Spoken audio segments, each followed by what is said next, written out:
Hello বন্ধুরা, কেমন আছো সবাই? আশা করি তোমরা সবাই ভালো আছো। আমিও আলহামদুলিল্লাহ ভালো আছি। তোমরা হয়তো থাম্বনেল দেখেই বুঝে গেছো আমি কি বিষয় নিয়ে আলোচনা করব।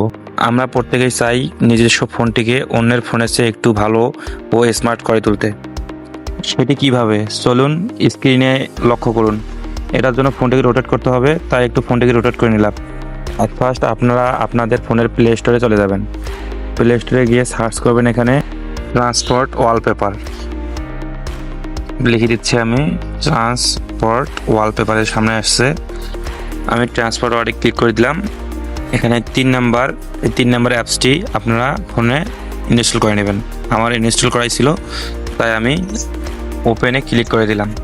কিছুক্ষণ সময় লাগবে, একটু লোড নেবে। আপনাদের সামনে অ্যাড চলে আসতে পারে, অ্যাডটিকে আপনি ক্রস করে দিবেন।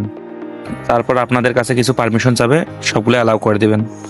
যারপর স্টার্টে ক্লিক করবেন। এখন আপনাদের সামনে এরকম ইন্টারফেস আসবে, এখানে আপনি ট্রান্সপোর্ট ওয়ালপেপারে ক্লিক করে দেবেন। এরপর সেট ওয়ালপেপারে ক্লিক করে দিবেন, দিয়ে হোম স্ক্রিনে ক্লিক করে দেবেন। কিছু সময় লাগবে, দেন আপনি এখন ক্লোজ করে দেবেন। ক্লোজ করে দেওয়ার পর দেখেন ওয়ালপেপারটি সেট হয়ে গিয়েছে। আপনি যদি চান আপনার ভিডিওটি সামনে ক্যামেরায় আনবেন, তো এখানে সুইচ ক্যামেরায় চাপ দেবেন, তাহলে আপনার ভিডিওটি ফ্রন্ট ক্যামেরায় চলে আসবে। এরকম আরও মজাদার ও ইন্টারেস্টিং ভিডিও পেতে আমার চ্যানেলটি সাবস্ক্রাইব করে রাখুন। ধন্যবাদ।